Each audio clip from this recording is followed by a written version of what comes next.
that's why I try to work very hard at having excellent tasting food. Yep. So it says, great interview. This is my professional YouTube commenter. I don't know who this person is. Great interview. Michael Ray is still one of the most original characters of Hell's Kitchen. If you go back and watch the first season, Michael was the only one that seemed to get it right off the bat. All the more impressive because it was the first season of the show. The restaurant he designed in the season 1 finale was absolutely beautiful. He came across as quiet and talented. So What do you got to say about that? I really appreciate that. Is this a professional YouTube commenter? Yep. Oh, well, I really appreciate that. And yeah, I felt like a lot of people from the beginning should you should catch on really fast that the one phrase that's going to get you through a lot of Hell's Kitchen is yes and chef. Yep. You know? You suck, you suck. Yes, chef. I'm on it. Yes, chef. So if I read on, Michael is different, definitely. I like to feel like I said, I haven't watched a lot of the other Hell's Kitchens, but I feel like there are molded chefs that I try not to be like. You know, I don't wear clogs.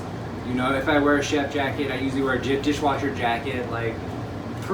Pronouncing yourself as a chef and trying to dress the type, to me, the only thing that makes you a chef is how hard you worked that day before or that day. We only call ourselves chefs because we just kicked ass the day before and we know that we did. I don't know. To me, it's just one of those worlds that your actions speak louder than anything else. Yeah. And we have to pay our dues as a chef. You have to put in the time. At a time when TV shows, when the reality TV really began to take over television as a whole.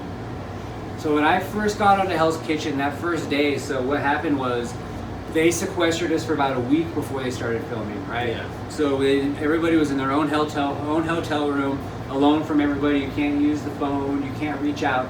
Really, we're this is when kind of the show's starting, and I remember.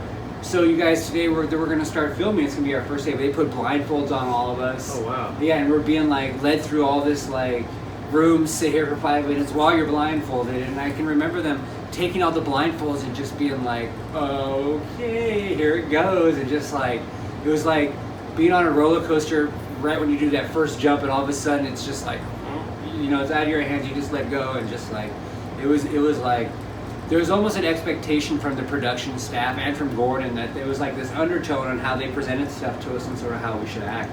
And I felt like the people who had a lot of perception and picked up on this were we're going to go far. Yeah. And the people who kind of didn't get it, obviously were going to be ran over in the very beginning. And that happened.